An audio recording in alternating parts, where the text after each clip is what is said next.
बीड जिल्ह्याला मुसळधार पावसानं झोडपलं। आष्टी ढगफुटी सदृश्य पाऊस। कडा परिसरातील 6 गावांना पाण्याचा वेढा। पूरग्रस्तांची हेलिकॉप्टरने सुटका।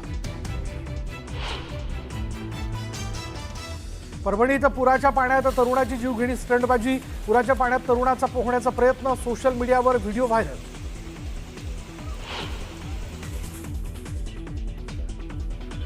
बंजारा समाजाला एसटी प्रवर्गातून आरक्षण देण्याच्या मागणीसाठी बीड जालना जनआक्रोश मोर्चा। बंजारा समाजासोबत कायम राहणार, धनंजय मुंडेंचं मोर्चातून आश्वासन।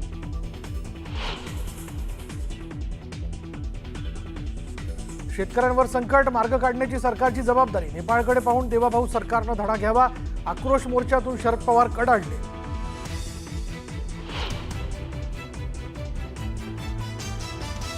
भारत पाकिस्तान सामन्यावरनं संजय राऊतांच्या सरकारला खडेबोल। कालच्या मॅचवर 1.5 लाख कोटींचा जुगार खेळला गेला। यात पाक क्रिकेट बोर्डाला 1000 कोटी मिळाले। संजय राऊतांचा गंभीर आरोप।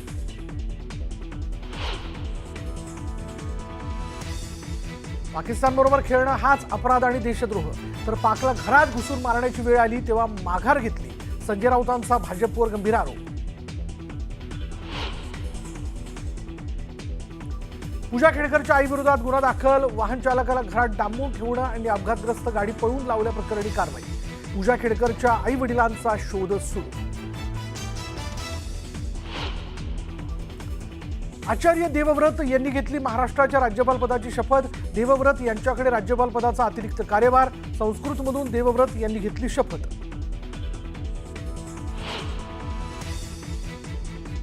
वंताराचं काम कायद्यानुसार आणि पारदर्शी। जगात वन्यजीव संरक्षणाचं आदर्श मॉडेल। सर्वोच्च न्यायालयाचं मोठं निरीक्षण। एसआयटी चौकशीच्या अहवालानंतर कोर्टानं नोंदवलं निरीक्षण।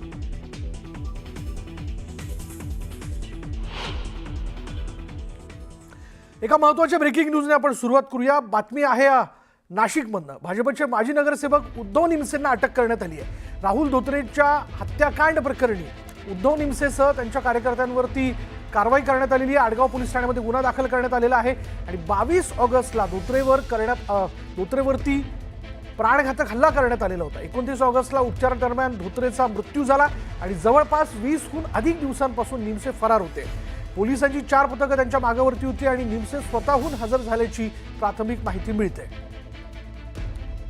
त्यामुळे नाशिकमधलं हे चर्चेत असणारं प्रकरण करण्यामध्ये भाजपचा एक माजी नगरसेवक, ज्याचं नाव उद्धव निमसे असं आहे, त्याला अटक करण्यात आली आहे। राहुल धोत्रे नावाच्या व्यक्तीवरती प्राणघातक हल्ला करण्यात आलेला होता। निमसेंबरोबर त्यांचे काही कार्यकर्ते देखील होते।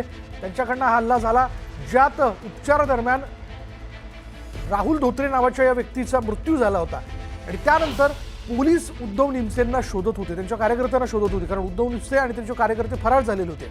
अखेर आपण जर बघितलं तर 29 ऑगस्टला म्हणजे 22 ऑगस्टला धोत्रेवरती हल्ला झाला आणि 29 ऑगस्टला या राहुल धोत्रेचा मृत्यू झालेला होता। त्यानंतर आता या क्षणापर्यंत उद्धव निमसे जे आहेत ते 20हून अधिक दिवसांपासून फरार होते।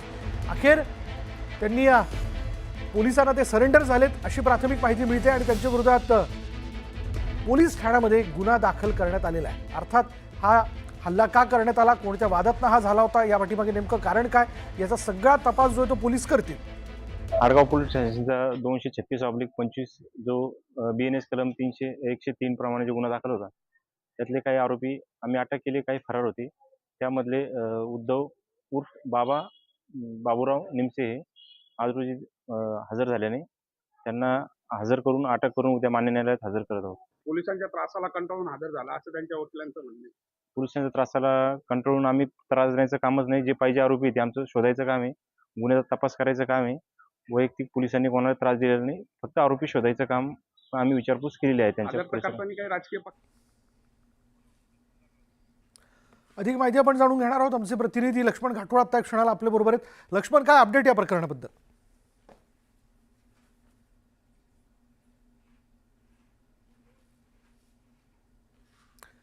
लक्ष्मण, तुझ्यापर्यंत माझा आवाज पोहोचतोय?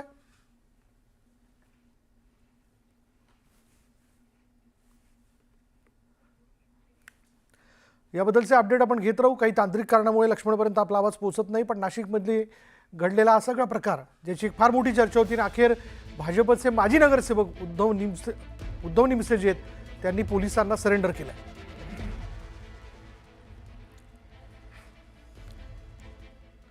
आणि आता राज्यातील वेगवेगळ्या घडामोडी अगदी झटपट सुरुवात करूयात.